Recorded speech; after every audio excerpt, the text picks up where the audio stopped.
बड़ी खबर आपको बता दें, राजस्थान में एक बार फिर से तनाव बढ़ रहा है। दरअसल भीलवाड़ा के बाद अब हनुमानगढ़ में तनाव फंसा हुआ है। वीएचपी नेता पर हमले के बाद हनुमानगढ़ में भारी तनाव देखा जा रहा है।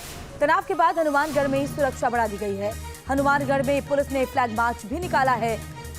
दरअसल इस हमले में 8 लोग गिरफ्तार किए गए हैं और उसके बाद पूरे इलाके में शांति बनी रही। इसको लेकर के पुलिस ने फ्लैग मार्च इस पूरे इलाके में निकाला है। और देखिए, सभी दुकानों को बंद करवा दिया गया है और लोगों से अफवाहों पर विश्वास न करने की अपील की गई है। पुलिस प्रशासन लगातार इस कोशिश में लगा हुआ है कि इलाके में जो शांति है वो बनी रहे। वीएचपी नेता पर हमला दरअसल यहां पर किया गया था, जिसके बाद हनुमानगढ़ में तनाव पसर गया और अब पुलिस का कड़ा पहरा यहां पर देखा जा रहा है। हनुमानगढ़ में तनाव को लेकर के किस तरह के हालात हैं वो हम आपको लगातार बता रहे हैं और पुलिस प्रशासन भी मुस्तैद है। एडिशनल एसपी का क्या कुछ कहना है वो भी हम आपको सुनवाएंगे। कुछ लड़के बैठे रहते हैं, इस बात को लेकर दूसरे पक्ष ने ऐतराज़ किया, जिस पर दोनों पक्षों की आपस में मामूली मारपीट हुई है। एक व्यक्ति को सतवीर नाम है, उसको रेफर किया है, उसके सिर में एक चोट है, 2 के मामूली चोट है जो यहीं पर है। और लाल सिंह फौजदार हमारे सहयोगी हमारे साथ सीधे ग्राउंड जीरो से जुड़ गए हैं। लाल सिंह फौजदार, राजस्थान में एक के बाद एक इस तरीके से तनाव की खबरें सामने आ रही हैं। अगर हनुमानगढ़ के मामले की बात करें तो अभी क्या स्थिति वहां पर सामान्य है? क्या शांति बहाल है? क्या एहतियातन कदम उठाए गए हैं? देखिए श्वेता, आपने बिल्कुल ठीक कहा है कि राजस्थान में लगातार जो सांप्रदायिक दंगों की श्रृंखला करौली से शुरू होती है वो थमने का नाम नहीं ले रही है। करौली में दंगा होता है, इसके बाद जोधपुर में दंगा होता है, भरतपुर में दंगा होता है और फिलहाल भीलवाड़ा में दंगा होता है जहाँ हत्या कर दी जाती है युवक की। और इसके बाद हनुमानगढ़ के नौहर कस्बे में एक मामला बनता है। मंदिर के सामने एक समुदाय विशेष के लोग इकट्ठा होते हैं। इस बात पर जब ऐतराज किया जाता है तो झगड़ा होता है और योजनाबद्ध तरीके से हमला किया जाता है, जिसमें विश्व हिंदू परिषद के अध्यक्ष सतवीर सारण को गंभीर चोट आई है, उनको बीकानेर रेफर किया गया है। 3 और अन्य कार्यकर्ता घायल हुए हैं। अभी की हालात की बात करें तो 3 जगह इंटरनेट बंद कर दिया गया है। नौहर में, भादरा में और रावतसर, इन जगह इंटरनेट सेवाओं को बंद कर दिया गया है। बाजार करीब बंद कर दिए गए हैं। पुलिस का फ्लैग मार्च जारी है। बड़े आला अधिकारी मौके पर पहुंच गए, चूंकि तनाव के हालात फिलहाल वहां श्वेता बने हुए हैं। पुलिस की कार्रवाई की हम बात करते हैं तो 8 लोगों को गिरफ्तार किया गया है और 50 लोग पुलिस की रडार पर है, यानी उनसे पूछताछ भी की जा रही है।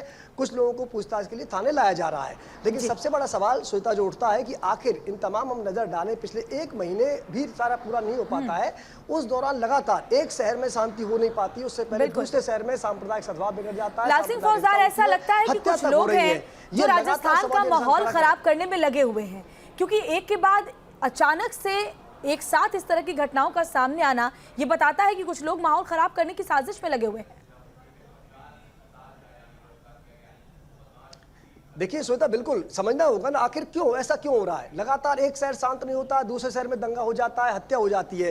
कल किरोड़लाल मीणा से हमने बात की है तो उन्होंने एक बात की शंका जाहिर की है और वो इस बात को सेंट्रल गृह मंत्रालय से अवगत भी कराएंगे कि इन सभी दंगों में पीएफआई का हाथ हो सकता है, क्योंकि जिस तरह से योजनाबद्ध तरीके से एक के बाद एक सांप्रदायिक सद्भाव को बिगाड़ने वाली घटनाएं हो रही हैं, तो उन्होंने पीएफआई के हाथ की आशंका जाहिर की और इसको लेकर ये मामला वो केंद्र में उठाएंगे और उन्होंने बैन की मांग भी की है।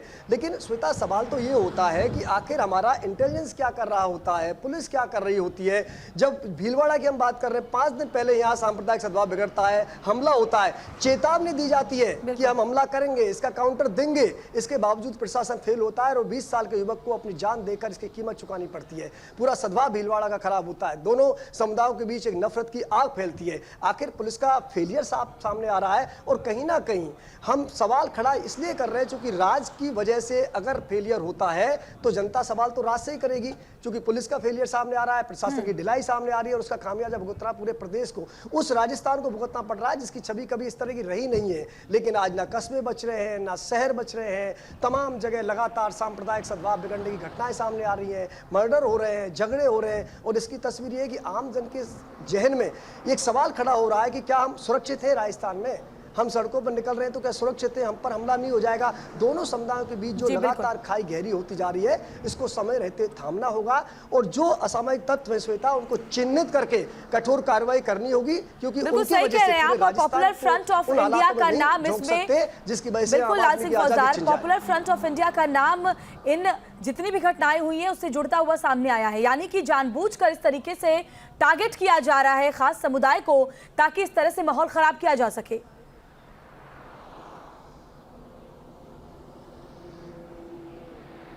देखिए, बिल्कुल जो टारगेट किया जा रहा है वो साफ दिख रहा है। जो जितनी भी घटना हो रही हैं, अब हम करौली की बात करें और जोधपुर की बात करें, दोनों घटनाओं को हालांकि पुलिस शायद इस एंगल से जांच कर रही होगी, क्योंकि तमाम पुलिस के अधिकारियों से हमारी बात होती है तो वो ये बात कहते हैं कि हम इस एंगल से जांच कर रहे हैं। एक छोटी सी घटना होती है श्वेता की, एक किराने की दुकान पर लेन देन को लेकर बात होती है और वो इतनी बड़ी बात हो जाए, उसमें मर्डर कर दिया जाए, वो भी 2 दिन बाद हत्या कर दी जाए योजनाबद्ध तरीके से। युवक को फोन करके बुलाया जाता है और उसके बाद खुलेआम हत्या कर दी जाती है और उस जगह हत्या कर दी जाती है जो व्यस्त चौराया है।